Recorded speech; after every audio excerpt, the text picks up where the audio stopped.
Have you ever considered how much your voice truly impacts how people perceive you, your communication skills, and your confidence?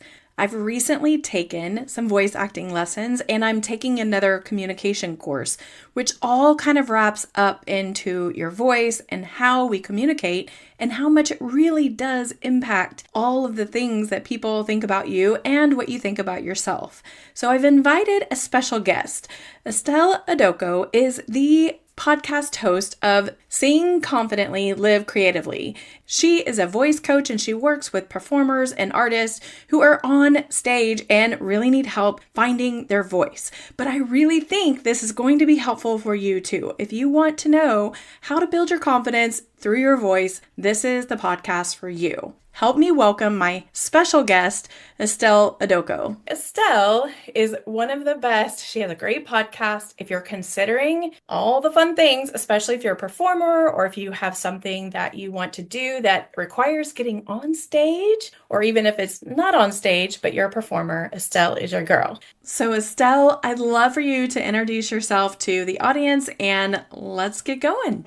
Yeah, thank you so much, Heather, for having me on. I'm really excited to be on and be chatting with you all about confidence and singing and how they correlate and how, creativity and singing confidence all overlap. So I myself am a singer and a voice teacher, as well as a podcast host of the Sing Confidently Live Creatively podcast. Like you said, I'm based in North Carolina and I teach freelance voice teacher. So I teach in different studios in person and online. And then I also teach privately in my own private studio and have a course as well for singers. And I just love helping other artists, other aspiring performers and singers develop their voice and build confidence in themselves as singers, because I myself grew up in the arts. Like I grew up doing, like I was that girl, like doing choir in church, choir in school, multiple choirs in school, theater, auditioning for, not even just theater in school, but also doing like local talent competitions, just all the things, like doing modeling, doing acting, doing singing, taking dance classes. I was a cheerleader in high school. Like I just loved performing. I loved being out there, being on stage and showing up and telling stories, whether that was through singing in a choir or, singing or performing in a play, whatever it was. I just love telling stories, using movement, whatever. And so I grew up loving the arts, passionately loving the arts. However, when I was transitioning to like college and like my adult life, I just had always heard these messages that, even though the arts are great, like they're beautiful and wonderful and they're great, way to worship God, in the church and all of that. But, you want to keep that to the side. It's kind of like a side thing because you need to like pursue, a real career, a stable career. And I'm the daughter of immigrants, Nigerian immigrants, and I love my upbringing. I really, really loved my upbringing. I grew up in a church that was like primarily West African, primarily Nigerian. And so I really appreciated that culture and having that heritage. But I do know that, and it's not only in West African culture, and it's an immigrant culture in general, and it's in even Western culture, just this idea that like there are certain careers that are more admirable than the arts. And anything in the arts is like, okay, that's like cute, but like put it to the side. And so for me, all of my love for singing, all of my love for using my voice and telling stories, it was like, that's nice, but it's not a real avenue to pursue. And so you kind of got to put to the side. So I was like, okay, so I loved people. I knew I loved interacting with people, helping people. I wanted to help people. So I studied psychology. I was pre-med and I thought that was going to be the path. And I would just like do creativity on the side. I also loved fashion. So I was like style blogging in college and I was like a voice minor as well. Like I was just doing all the creative things, but like that wasn't what I was actually doing for school. So I was kind of all over the place. But I kept feeling like I just wasn't settled in this career path of like psychology and medicine, even though I loved psychology. And I now know how it really correlates to voice in so many ways. I can get to that later, but I just didn't, I didn't know what I wanted to do. And so I was really struggled with that and like prayed over that. And it actually helped draw me closer to God because I had to really depend on him to guide my path. and to reveal what he was calling me to do, not just what people had said I should do or what I thought I should do, but what was God calling me to do. And so, long story short, I did end up like going, I graduated right before COVID. I did end up going to med school for a time, but God turned me around and was like, I have called you towards something completely different. I've called you to be an artist. I've called you to help other people uncover their creative dreams as well. And what happened was I left med school, decided that I wanted to pursue a career in the performing arts, but like leaving med school, even before med school, like I was like starting to, I was wanting to start expressing myself more and seeing more. And I just like started putting myself out there. And then I got into med school and it was like that was pushed to the side. And Right. then I left med school and now all the shame of transitioning my career and all that was like gnawing at me. And at the same time, I was like, I want to go for auditions. I want to start taking dance classes. And I got connected with a coach, a creativity coach, who started working with me on like overcoming that shame and overcoming those limiting beliefs so that I could pursue this dream of being a performer and even teaching voice to other people. So it took a lot of time, but what happened over the next couple of years was that I started taking small steps of action every single day. I started practicing my voice, like taking voice lessons and practicing on my own even more. I started going on auditions and taking dance classes. Again, just little steps every day while I was still working and, staying at home, saving money and like had that privilege. But like, it was just little steps every single day of like, how can I do this thing that I want to do and work towards like what I know God has called me to do, even though I'm still struggling with a lot of shame and like guilt around like changing my career path. And like, that was all going on, but I knew that there was something more that I was working towards. And so taking those small steps of action, practicing, putting in the work, getting help and support from coaches. And also I started pursuing like an online certificate in voice technique. And then eventually I started applying for a grad school for music school. And eventually got in. And so that's like the whole journey to where I am now, where now I am teaching voice and, building this business and also still performing and working on performing more and really monetizing performing even more than because I was so focused on teaching and the aspect of learning how to teach others. So now I'm like, okay, I want to still be a performer. So yeah, but now that was a long story, but now I really, really just love helping people go through that same process that I realized I'd been doing my whole life, but I had to do it again after I left medical school of like building confidence. I believe like the steps that I take students through in my course and that I talk about on my podcast, like I believe I had gone through it my whole life as a singer, and I believe a lot of us do, but we don't do it as intentionally. And I want to help people like intentionally build confidence in themselves as performers, as singers. And even if you're not wanting to do like performing full time, but you want to feel more confident in general, exploring a creative outlet is such a beautiful way to build that confidence in yourself. So that's what I love to talk about now. Yay, I love it. Well, Yeah. obviously, me too. Yeah. Confidence I was listening to your story and I was thinking, yep, was singing in church, was playing in the band in church, Yeah. was, all the things, and you Yeah. forget Check, about all check, those check. things. Yeah. Was acting in school. And I also played sports, basketball, and I tried, but I just had to go to cheerleading. I was like, yeah, you guys can. I was I like, was a I'll be cheerleader. dancing on the side. I I'll was a be here cheerleader. enthusiastic. Yes, I was a cheerleader in middle school, Yeah, there you go. but then I just went into the sports thing, and I was in That's business like good. DECA and all of that Oh, too. wow. You're well-rounded. But it was interesting because I was listening to you and I thought, oh wow, I've been doing it my whole life too. I mean, Mm, not thinking about it, right? But I have always been mm, involved in I taught Sunday school to the younger kids and we did yeah. crafts and stuff like that. Always did vacation Bible school, Yeah, same. traveled to Washington, D.C. and was teaching. I mean, yeah. So anyway, it's crazy how the artist in us is always there, I guess. Yeah. In different facets because I laugh, and this is completely off topic. Sorry to all of you listening, but I actually played flute. I was first chair for a little bit of Wow. a time, but I can't read sheet music anymore. It's been that long. Oh. I've lost that talent. I say I've lost. I just need to Yeah, like you get could back to swoop in it. it But it's again. funny because I have my flute still, haven't played it in 30 Mm, years.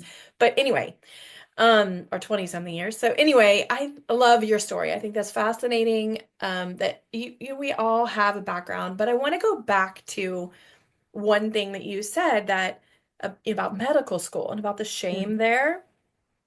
And then I want you to, and then we'll talk about some other stuff. But that I think is a very common experience for people to have not them have an expectation of themselves, but the expectation you had of yourself was a borrowed expectation from your parents mm. or culture.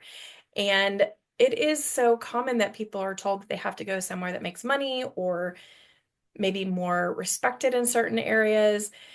I do want to kind of ask you, do you think now it's a little bit more acceptable because there are more ways to make money doing what you're doing versus even 10 or 15 years ago because of social Yeah. media and the ability to, for the average person to connect with so many people? Do you think that's made a difference?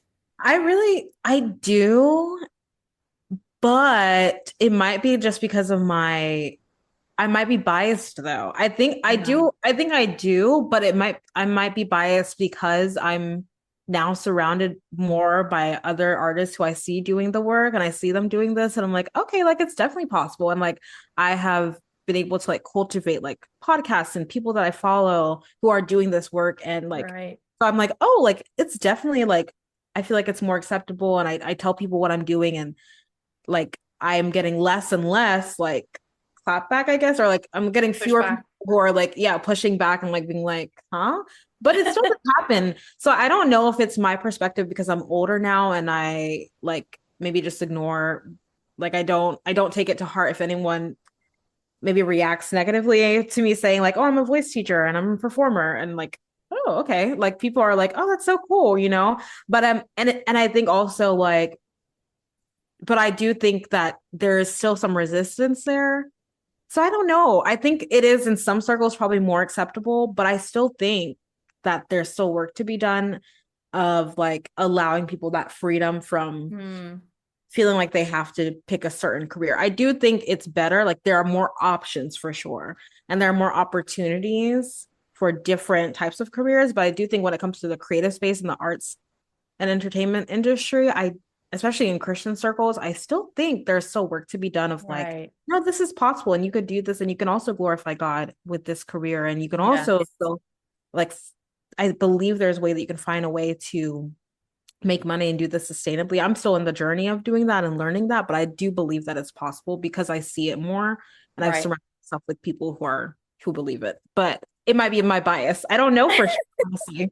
I I like don't. that answer. I mean, here's the great thing is that there's improvement, right? Improvement is Yeah. always I going in think that overall direction. it's getting more. There's more. Right. I love that. And one of the reasons I even asked that question was I think so many people, at least, you know, I find that so many people will come to me wanting to do something and they believe it's not Mm, acceptable or yeah. it's I deal with a lot of people who are kind of on the other side. I'm in my 50s. So I have people who are on the other side of life, their children are grown or whatever, and they want to do something new, but it's not acceptable. It was the thing that was Mm, not, it was frowned upon. So I love that you brought that up because I think that's very important for people to know that you can kind of move beyond it. I like that you yeah. mentioned that it is work because it does take work, both for your own mindset, and then for the mindset of those who uh, Yes. have to 1000%. You have to go be for it. intentional. Takes a Yes. lot of intention internally and then also like who you surround yourself with, finding examples around you. I mean, I don't know if you ever heard of Kim Hale. Mhm. She's like a dancer. She's in her sixth, seventh. She's like older, but she's a dancer and she's like created this like whole platform online. I think she did it like mainly build it a lot during like on TikTok during like COVID of Right. like her really like going all in her dance career. And she's like in her I want to say 70, 70s, Which is a beautiful age. like, which is beautiful, but she's like, and she's like had this whole like life, but like she's like, I'm still doing this, I'm pursuing this. And it's like, wow, like it doesn't Mhm. matter, your age doesn't matter. And there have No. been people who have, who she'll talk about like, you know, being rejected and like people like thinking like, oh, like what are you doing? Thinking she's crazy. But like it's so impactful how she shares her story and she just keeps going and she shares the journey. Like she brings you along with the journey, brings you along with her on the journey. And you're like, wow, anything is possible. Yes. And like this is what it looks like to not let those thoughts hold you back, no matter the age. So yeah, I I just want think that that is yeah. actually magical. And I think if people could learn one thing, Mm, that if you have something that's on your heart, mm. especially if it's something God's placed on your heart, that you pursuing something, even if it's something that seems small to you, there are always people who are going to be naysayers, but they aren't the people you're supposed to be impacting. Or maybe, here's a new thought, maybe they are, because if you do it anyway and they Yeah. see it, then maybe that's the magic. Yeah. So when you coach people with um, or with their voice or how to sing, how does that impact their confidence? How does that tie in helping them build confidence? Yeah. Oh my gosh, I'm so glad you said this. It's just so beautiful because I think about my own voice lesson experiences, especially coming out of med school. My voice teacher she was about to go to her master's program, and she was still in the beginning of like her teaching journey. And yet she was just able to be there for me to like help me believe in my voice, even though like I was like, I know I can sing. i'm I believe God has called me to this path, and yet I still have all this shame and all these guilt stories of like leaving med school. And so I feel like it was affecting like even my thinking about my voice of like every now and then I'd be like, can I actually sing? Because I switched my whole career for this, so I better be able to sing, like this better work. But she would just be there being that support for me. And it wasn't like she would pretend like she was like the best teacher in the world, or she was a really great teacher actually. And she gave me a lot of insight into teaching, but she was just there to help remind me that you can do this. These are the things that I'm noticing in your voice that are really great. And she affirmed those things. And then the things that we both realized I needed to work on, she helped me work through those things. And that whole journey, that whole process was alongside other coaching that I was getting, like really, really important and fundamental to my overall confidence, as well as my confidence in my voice. And so I say that as an example because, you know, your teachers guide how you teach for sure. And the way that I teach now is I teach students who are young. I teach students like in my own private studio. I have like much older students. And I've also had like a lot of younger students and teen students in the studios that I teach.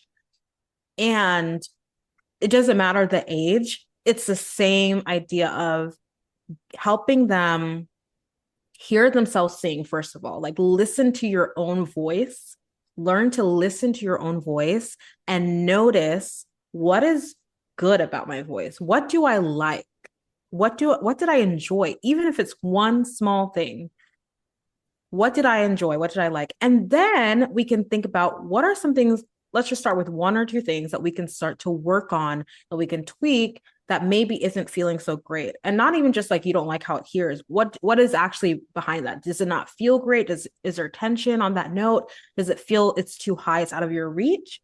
And is that just a thought, or is that just is that something that is actually realistic, or is that just something that you're thinking? Because 9 times out of 10, it's just what you think. You can actually reach the note. We're going to work on that. But so it's that idea of helping them listen to their voice and affirm the things that are going well, the things that are working that they don't even notice because they're so like in their heads about like, I don't even know if I can do this. I can't really sing, blah, blah, blah. And I'm not saying blah, blah, blah, like to push that aside. That's valid. That's really, really valid. We're going to get to that. But first, I want you to notice the things that are going well for you. I'm going to affirm that for you. We're going to lean into that. And then we're also not even, and then at the same time, we're also going to notice the things that, oh, let's work on this. Not only because you want to sound this way, but because you want to feel better when you're singing. When you feel good when you're singing, you're going to want to sing more. And that wanting to sing more is going to help you to practice more, which is what you need to get better. So it's like it all ties in. Absolutely. But that's what I found like um in like from day one of a voice lesson, you're going to sing, we're going to notice what do we like and then what do we want to start working on. It's very simple and it's like it seems kind of obvious, but we don't really do this Right. when But we're if you're first not a starting to singer, sing. right? Yeah, If like you someone have who to isn't, yeah.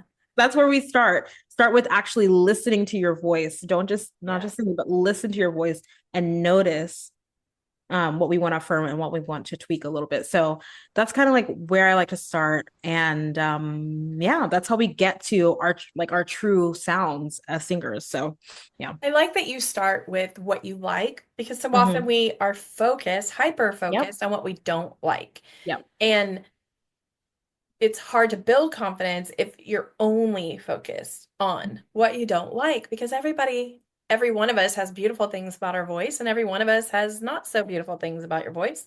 Yep. And if you become a podcaster, you will be rudely shoved into that. I mean, I will say that if you want to listen to your voice without anybody around, just download Audacity and record Yeah. yourself a few times. And my first time I recorded, it took me almost 9 hours because I kept editing and these little ticks that I have or whatever. So I can imagine that if somebody's trying to sing in front of you, because I was behind a desk with nobody around, somebody trying to sing in front of you, it's a little unnerving when you're Mhm. singing in front of someone, Yeah. right? And I honor that. I always tell students after the first lesson, thank you for singing for me. Because I know we literally just met usually like we just met usually and you just sang for a stranger, like you should feel so proud of yourself even if it was Yes. just like a verse and a chorus of a song. Like thank you for singing for me because that's very vulnerable, you know. Yes, I love it. Yeah. I love that. Yeah, so I think that singing, I'm intimidated by that, but even though I've been in front of people singing before when I was younger, it's ironic that you said, "Is my voice even good?" And I think, "Oh my goodness, I used to get up and sing solos, mind Yeah. you, at church." And I'm like, what? Why don't I do that anymore? So anyway, I'm not interested really in doing that, but in my mind, I'm asking myself, why am I not interested? So tell me, what kind of people come to you for coaching? Because I would imagine they're all not performers. So what other type of person might come to you for Yeah. some coaching? Yeah, so like for it depends on depending on the studio. So different, yeah, exactly. Not everyone is necessarily wanting to perform professionally, right? So some people are like they're like kids, like maybe their kids are wanting to audition for local theater, or like a local community theater show, or like a choir or something, school choir. So it's like and something is happening. Like there's an acute issue, there's an acute thing that's going on upcoming, and they want to help them, prepare for that. And then they want them to like continue to develop after that so that they can like sustain themselves vocally, in the choir or whatever. And so that's kind of how it starts a lot of times with younger students. Like a lot of times it's kids and they're like, oh, they want them to get into this choir. They want them to go to this audition. Or like if it's an older student, um, like I had a student who was about to go to college and wasn't even going to study music or anything, just like used to love singing. Like when they were in I guess like middle school, high school, like earlier in high school, used to love singing and then something had taken them away from it and they just felt like they like this person did not feel confident in her voice like singing like at all, right? And had lost so much of it because of the lack of like doing it, really just the lack of doing it, and just didn't feel like they could hit the notes and all that stuff. And so that's one thing. I had an older student who just like again used to sing. A lot of the time it's like used to sing, wants to come back to it, doesn't necessarily want to do it for performances or anything or like for like a career, but just wants to be able to like sing in karaoke or sing at local open mic night, like just wants to feel comfortable in their voice and feel like they can do it. It's like almost like just wanting to know that they can if they do have the chance to, and not feeling like they're constantly holding themselves back. So that's how it usually is for older students. And then for younger students, it's like their parents want them to like start developing that, and they want them to start developing that skill, which I think is amazing because it's going to help them develop confidence as well, especially if they are middle school, high school, because that's when the voice is changing. And that's where a lot of people lose confidence in their voice, is in middle school and high school, because the teacher, someone says something about your voice cracking, and it's like, Yeah. no one explains that this is completely normal. Your voice is doing what it's supposed to do. It's growing. Your vocal cords are developing. That's amazing. Yes. And a lot of times teachers, and I understand why, because there's a lot going on. If you're teaching a group, a choir, music directing a show, like you don't have time to focus on every individual student, but we have to really encourage students that it's okay when your voice cracks. It's normal, but so that's why I love it when people do come in when they're younger, or like in that middle school, high school range, and their voice is changing, or under 20, under 25, and your voice is still developing really until like your mid 20s. And so, that's Is that something Mhm. that when you work with people, Yeah. or I should say students or that age, Yeah. and they have their voices cracking or their voices changing, Mm. can it develop their voice into a different voice than what it would be if they didn't, how does that work? I'm just Yeah. curious. Yeah. That Yeah. So I took a voice class last semester in my program, and we were looking into this, like the voice, the changing voice for male voices, for female voices, and all that. And yeah, so it's a very critical part in our vocal development and our confidence development as singers, and future adults, is like being able to work through your voice, like all the way through your voice. Because what happens is that sometimes you just get stuck in like the lower part of your voice, mm, especially female singers. You get placed in like the alto section in choir, and you're like, okay, you sing alto. And then you think the rest of your life that you can't sing high notes. And it's just not true. uh, You never worked you never worked those notes before. You didn't do register blending exercises and explore your head voice. And because of that lack of developing the head voice and those higher notes, we can't blend the head voice and the chest voice, and find a solid middle voice. And that's the really hard part for students at that age. So it's not that you can't come back to it later. You absolutely can. Definitely yeah. can. You just have Okay. to you just have to start training again. But it's a really critical point where, if you do work through that at that time, and you do continue to sing in your entire voice, even though there are going to be cracks and all that stuff, but you learn to smooth over that break between your middle voice, your chest voice, and your head voice. If you learn to work through that, it will be better on the other side, because you'll be able to keep singing without holding yourself back from hitting certain notes, if that makes sense. Right. You'll be able to use your entire voice. Right. So yeah, rather than like It's staying stuck in one section. Yeah. It's interesting because first of all, let me just say, when I did this, husband and I are doing a communication class. It's not a voice Yeah. class, it's a communication class. But he did have a section on voice. And Mm. I liked the way he said, your voice is like a piano.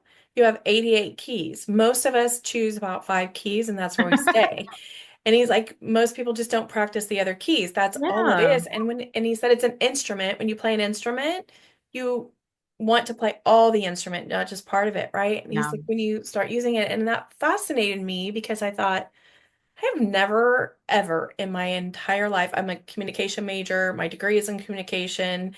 Um, I've never considered my voice as an instrument or a tool, but when I heard that, I thought, oh my goodness, your voice is literally everything, because that's how people relate to you. That's how you Yeah. communicate to other people. I've always looked at it from a communication standpoint of like interpretation. But Yeah. I'll tell you this too, and of course you know this, but when I was in my speech comm class, and again, 25 something years ago, I I live in Texas, and I had a very strong Southern drawl. And my speech teacher told me, if you do not get rid of your Southern drawl, you will always be looked at as less intelligent. Hmm. And I was like, what? What are you talking about? She's like, nope, you cannot. so when I hang out with family or when I hang out with my friends that are, have that Southern drawl, I will pick it up and I'll catch it in myself. But it was fascinating to me because I had never even considered that people will consider your voice with your intelligence or with anything else.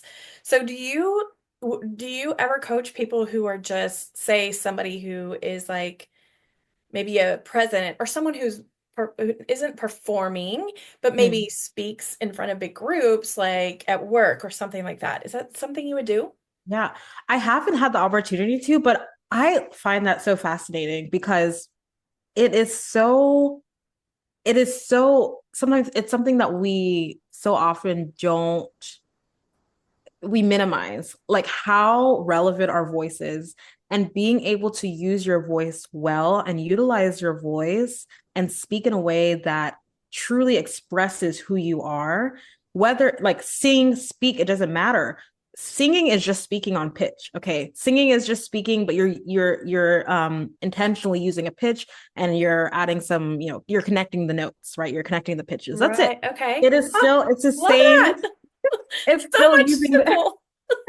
and yeah, there's different, breathing techniques and all that, of course, for sure. But it's still using breath, it's still using, your vocal cords. It's all the same. So however you're communicating, the ability to use your voice and not minimize the fact that your voice is relevant is so important. And I think that even though I haven't worked with like anyone who's like strictly a speaker and they're just wanting to develop their voice for speaking, I do think that's so fascinating. I do work with like singers who are also actors, so I think like that is also something that translates to Parallel. actors. Sure. Yeah, for like a parallel. And the idea is, can you communicate what your character is through this song? Can you communicate what your character is wanting to say through this monologue? If you have a speech that you're preparing, you're talking to, your clients, you're talking to people in your community, you're coaching someone or you're coaching a group. Can you communicate clearly who you are, what you believe, what you're trying to get across to them in a way that they will truly understand, and in a way that they'll truly be moved by? Because a lot of times I'm like Mm, working with actors and singers, we want to move the audience, we want to move right. people who are listening, regardless of what you're doing. Whether and my husband is in academia, so sometimes we talk about this too, Oh, because if he has like a presentation or something, he'll, I'll be like, oh, do it for me. Let me, yeah. coach See, you. you coach him. You coach those people. Yeah, What are yes, you that's talking true. about? But like, so even if you have like a presentation, you might be, you might be reading off of slides, and no, especially in this day and age with our short attention spans, we can't just be reading off of slides and just draw, like keep going. You have to have your points. You have to know what you're saying, why you're saying it, and why does it matter for the people who are hearing you. Hmm. Same thing that singers have to think about, same thing that actors have to think about. Why is your character saying this? Why does it matter in this scene? Same thing that speaker, anyone who's speaking, you need to think about this. And then you need to think about, how is my voice going to portray it? Am I going to get a little bit louder when I'm speaking about this point because I want you to know that this matters? Am I going to soften up a little bit because I want you to really lean in and hear Mm. me? So these are things that like, and that's like, oh, that's Oh, crescendo and decrescendo in love musical it. terms, but it's, we apply it to any way that we use our voice. So don't minimize how important your voice is, and don't be afraid to explore it a little bit more, even if it's through a creative way like singing, so that you can learn to express it in other areas of your life. Right. So, Well, I could geek out on all of this because all of that is so fascinating to me because I yeah. don't think about we just don't think about that in daily lives. But even in Mm. podcasting, I had someone Yes. audit my podcast and she was fabulous. She's a coach and she's like, "Girl, stop reading from a script." Mm. And I thought, there's no way people know I'm reading. I wasn't reading verbatim, but I was reading enough where, I was losing my pitch and all the things were kind of, like you said, monotone, growing into each other. And I thought to myself after I evaluated what all her feedback, and I thought, oh wow, I should know this. But we do so much in our lives that we don't consider our voice being important or recognize how important it is and what we need to communicate. So that tip that you said, thinking about what you're trying to communicate and why it's important for the audience, whatever that audience is, to hear. So it would be relating to like a manager or someone who has to speak, even to if you have a child who's graduating and you're giving a speech to your family, something like that. It's important. Your voice is important. How you communicate is important. So I love that. Yeah. So I want to kind of bring it back to what other than the technical pieces of your voice, what other qualities do you think are important for to your voice and all of that to be important for confidence building? That's a really good question. So other than like obviously like, working on your voice, like qualities like character of the person, is that what you mean? Right, and just the what is essential Hmm. for your voice, what would be essential for building your confidence from your Right. standpoint as a voice coach, as a person who Yeah. Awesome. Yeah. So for me, I teach this in my course as well, like the idea of starting with knowing your voice. So that's kind of what we talked about, like knowing like how does your voice sound, listening to your voice, etc. Knowing vocal anatomy, like basic idea is can be helpful. And then from there, practicing. So I like good practice.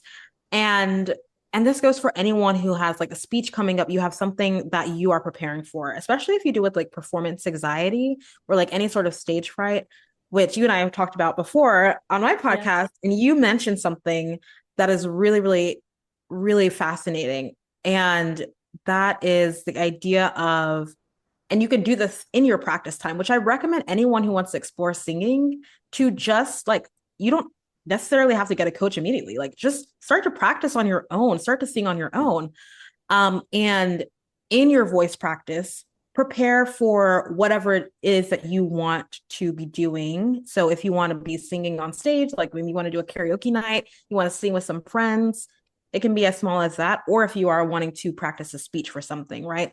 What you talked about, Heather, is thinking about what are the feelings that you get when you are like Mhm. about to put yourself out there, maybe on stage or like you're about to speak online, like even if you're posting on social media, right? Right. Stage fright, that's the same stage fright. We can so those same stressful feelings we can experience.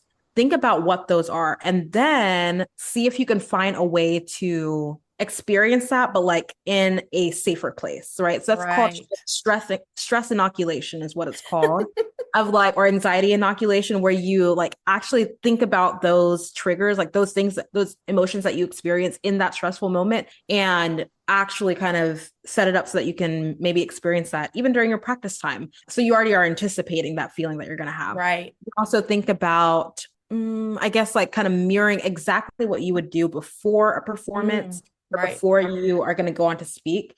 So in your practice time, as you're practicing your presentation, don't just practice it sitting down, like or like lying in bed or whatever. Like, stand up, maybe even like get dressed up as if you're doing it that day, and do what you Oh, would I love do that. Yeah. even before you go to speak and do your presentation, even before you log on to that, look in the mirror and watch yourself, right? That's like one of the first things that you see a lot of voice teachers do with like younger students is like get them in front of a mirror to see what their posture actually looks like, because sometimes we think that we're standing up straight and we're not, right? Get them in front of a mirror to see how their breathing is, are they relaxed, and all that stuff.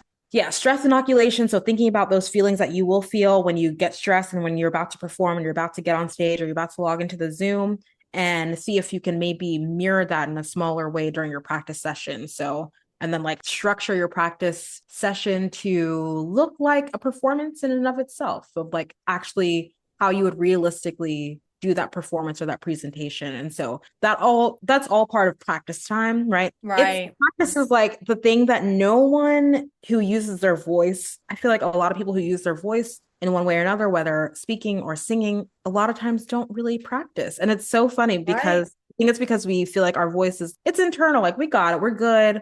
Or maybe it's nerve wracking to like practice on your own and just have your own voice that you're hearing. Practice is so important. That's how you develop over time.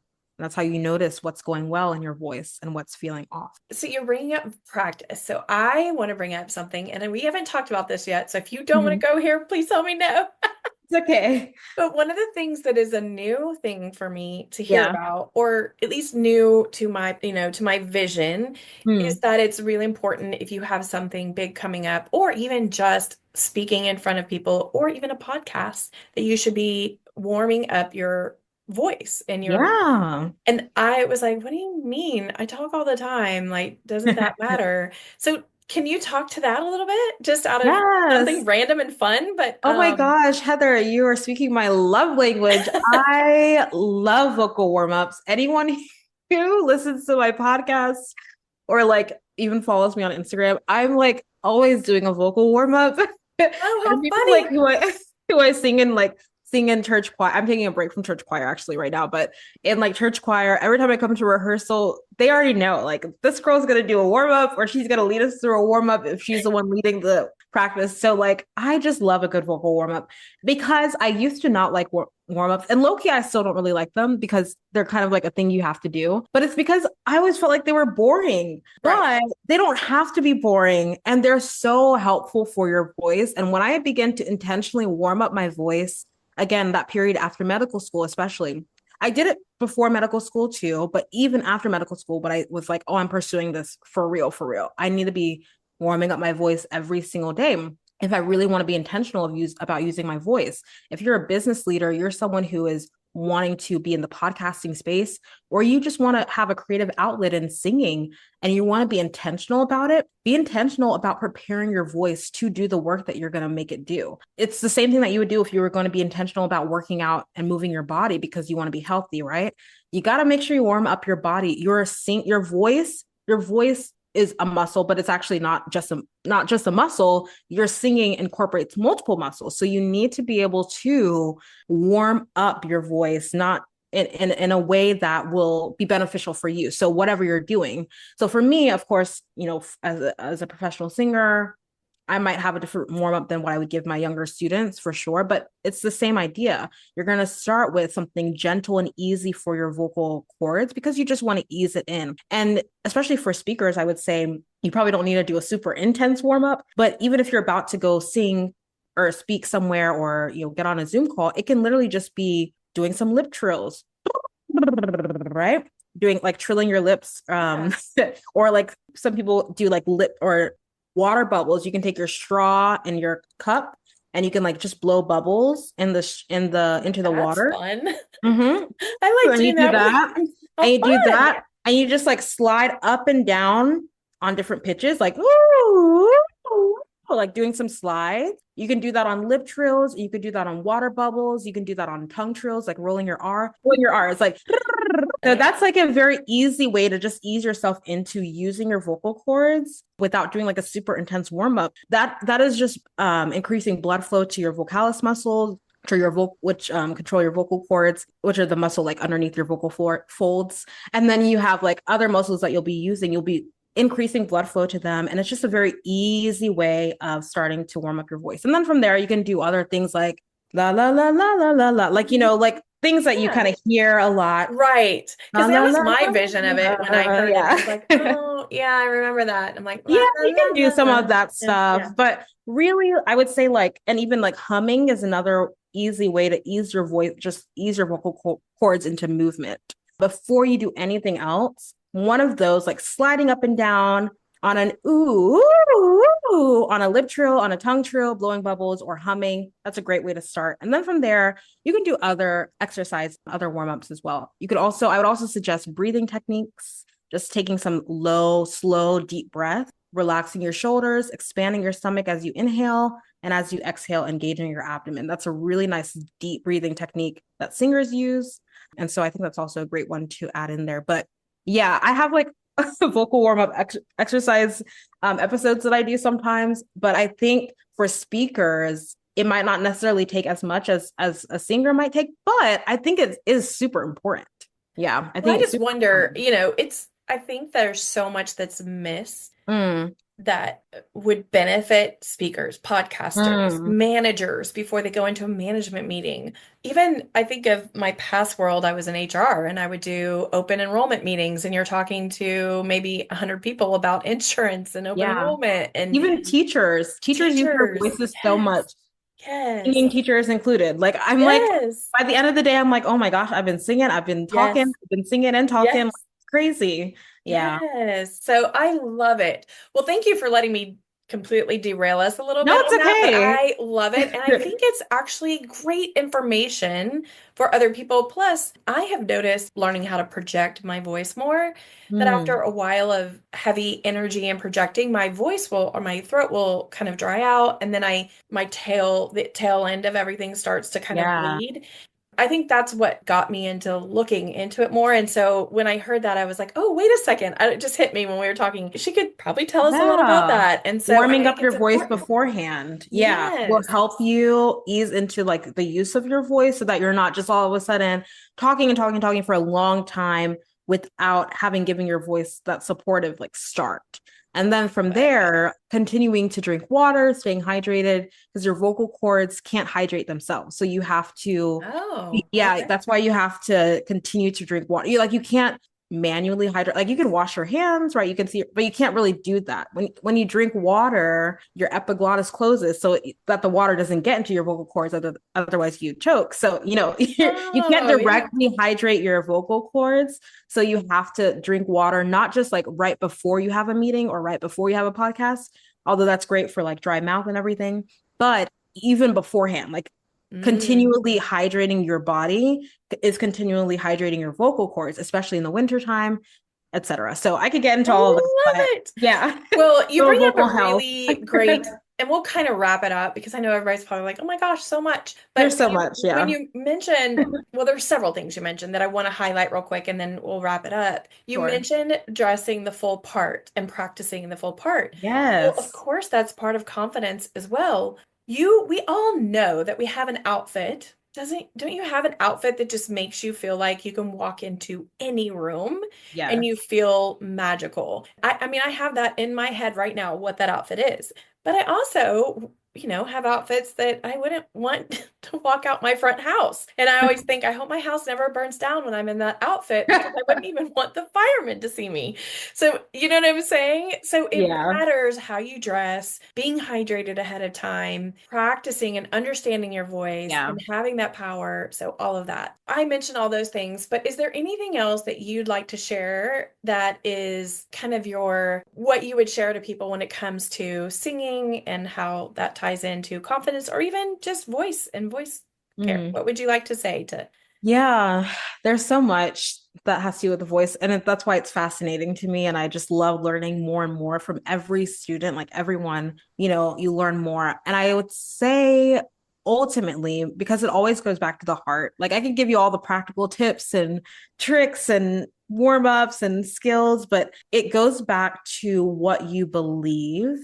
And I know that you talk about this on this show, and I know that your listeners have heard something along the lines of like knowing your why, knowing why do you want, what's your motivation, and being able to hold on to that. There's a reason why, actors do those types of exercises of like, what's their character's motivation? Because that's the reason that we do or don't take action in whatever direction. So if you know that you want to build confidence in yourself as a podcast host, as a coach, as a business owner, an entrepreneur, as a woman, you want to build confidence because you want to be an example to your children, right? Maybe that's the why. You want to build confidence in your voice because you want to be able to sing at your next family dinner or your next family event and not feel nervous, and not feel down on yourself. That's a good why. Like, what is the why Yes. that you want to show up and use your whole voice with confidence, for? Is it because you want to make an impact in your next business meeting and you don't want them to, not hear what you're really wanting to say? Yeah. Yes. So hold on to that why and let that drive you. And I really want you to just know that whatever your field is, God has given you a voice for a reason. And I truly believe He's given all of us, He's made us all in His image, and He is the ultimate creator, which means that we all have the ability to be creative, and we can be creative using our voices. Using our voices to Yes. create ideas, to share ideas, to express ideas. And that can be through song and that can be through speech. And it's all worthwhile. So I want you to know your why. And I want you to know that you are creative with a voice that matters. I Yeah. love that. A voice that matters. Oh, I love that. Gave me chills. Okay, well, I know there are plenty of people in my audience that are thinking, wait a second, I've never thought about singing, but now I'm in. So how would they be able to find you? Yeah. So thank you so much, Heather. This has been so fun. Yeah, you can come to my podcast. It's where I like to hang out, kind of like Heather. The Sing Confidently Live Creatively podcast. Sing Confidently Live Creatively podcast. Wherever you listen to podcasts, you can find it. And you can follow me on Instagram at Creatively by Estelle. And you can come check out my studio at creativelybystelle.com as well. I love it. I'm so excited. And I will make sure to add all of your stuff in the description and the links. And I have a feeling this is the beginning of a good connection because I'm like, ooh, I need to come to CSL. Like there's just so much. Yes.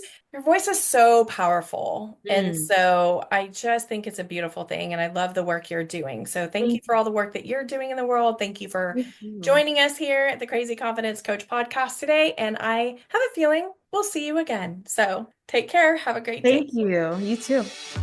Thank you for hanging out at the Crazy Confidence Coach podcast today. It was episode 65. If you haven't already, please make sure to leave a rating or review. That's how people just like you find the podcast. And better yet, send it to a couple friends that you know might like it. We are here every week learning tips, tricks, and better ways to be the best version of ourselves and increase our confidence. You and I are the entire world. We all need confidence to make things that we want to do easier, more efficient, and definitely more fun. And don't forget to sign up for the Insiders Club on hcedwardscoaching.com. See you next Tuesday. Love you big.